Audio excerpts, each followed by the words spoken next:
Olá! Imagina só, uma nação inteira, de uma hora para outra, é arrancada da sua própria terra e levada como prisioneira para um lugar totalmente estranho. Essa é a história do exílio de 70 anos de Israel na Babilônia. Só que olha, essa não é só uma história de perda, não. É uma jornada muito profunda sobre promessa, sobre disciplina e, no final, sobre uma restauração surpreendente. Bom, vamos mergulhar nisso. O número que está no centro de toda essa história é 70. Por 70 anos, um povo inteiro viveu longe de casa. E veja bem, não foram 50, nem 100, foram precisamente 70 anos. E isso já levanta de cara uma pergunta fascinante, que é o coração de toda essa análise. Por que esse número tão específico?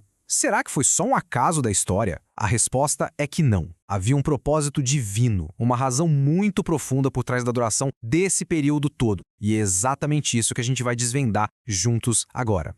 Para a gente entender bem essa história, vamos seguir um roteiro. Primeiro, a gente começa com a causa de tudo, a aliança quebrada. Depois, vamos ver como era a vida longe de casa. Aí, a gente vai descobrir o propósito dos 70 anos, explorar o caminho de volta e, para fechar, a grande lição sobre a Babilônia interior. Então vamos lá para o nosso primeiro ponto, a aliança quebrada. Esse exílio, ele não surgiu do nada, sabe? O profeta Jeremias, lá no capítulo 25, já tinha avisado que isso ia acontecer. E era uma consequência direta de uma promessa, de uma aliança que foi quebrada. E o que é muito interessante aqui neste ponto é o contraste gritante.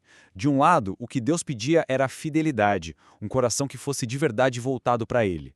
Do outro lado, o que a nação fez, como a gente lê lá no livro de Reis, foi mergulhar na idolatria e em rituais vazios. Sabe, a aparência de religião estava lá, mas o coração estava muito longe. E essa desconexão foi a raiz de tudo. E isso nos leva direto para a segunda parte, a vida longe de casa. Ser levado para a Babilônia foi um choque gigantesco cultural e espiritual. A Babilônia não era só um lugar no mapa, não. Era um ambiente completamente novo e cheio de desafios. E essa citação do Salmo 137, nossa, ela captura essa dor de um jeito muito visceral. A imagem das pessoas sentadas na beira do rio, chorando de saudade de casa, é muito poderosa. Ela mostra pra gente a profundidade da tristeza, do sentimento de não pertencer àquele lugar. Mas aí, no meio dessa dor toda, Deus dá uma ordem, no mínimo surpreendente, através de Jeremias. Ele não fala para eles se rebelarem ou para se isolarem. Pelo contrário, a instrução era para construir casas, plantar jardins e buscar o bem da cidade que os mantinha cativos. Era um chamado para se envolver, para participar, mesmo no cativeiro.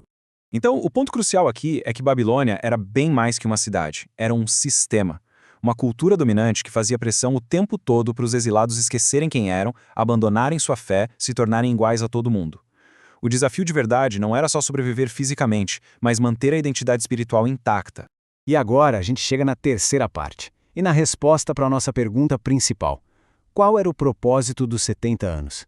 Se a causa foi a desobediência, o propósito não era aniquilar o povo, era disciplina. Tinha um objetivo muito maior por trás desse tempo todo. Naquela época, existiam vozes conflitantes, sabe? De um lado, tinha os falsos profetas, como um chamado Ananias, prometendo que tudo ia se resolver rapidinho, em 2 anos. Era uma esperança fácil, mas era falsa. Do outro lado estava Jeremias, com a mensagem dura, mas verdadeira. Era preciso passar por um processo de 70 anos para que uma restauração de verdade pudesse acontecer.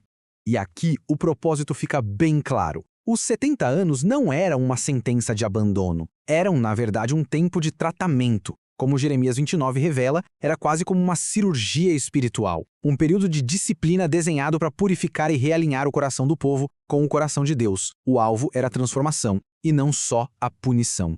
Isso nos leva à quarta sessão, o caminho de volta. Depois da disciplina, como é que a restauração começa? Bom, não foi um processo automático, não. Exigiu uma resposta bem específica do povo. O caminho de volta tinha 3 passos bem claros, e a oração de Daniel, lá no capítulo 9, é um modelo perfeito disso. Primeiro passo, reconhecer o erro, sem dar desculpas.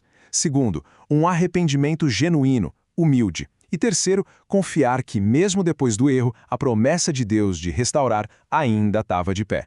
E a promessa se cumpriu com uma precisão impressionante. No final exato dos 70 anos, Deus age no coração de Ciro, um rei pagão, para que ele liberasse um decreto permitindo que o povo judeu voltasse para casa.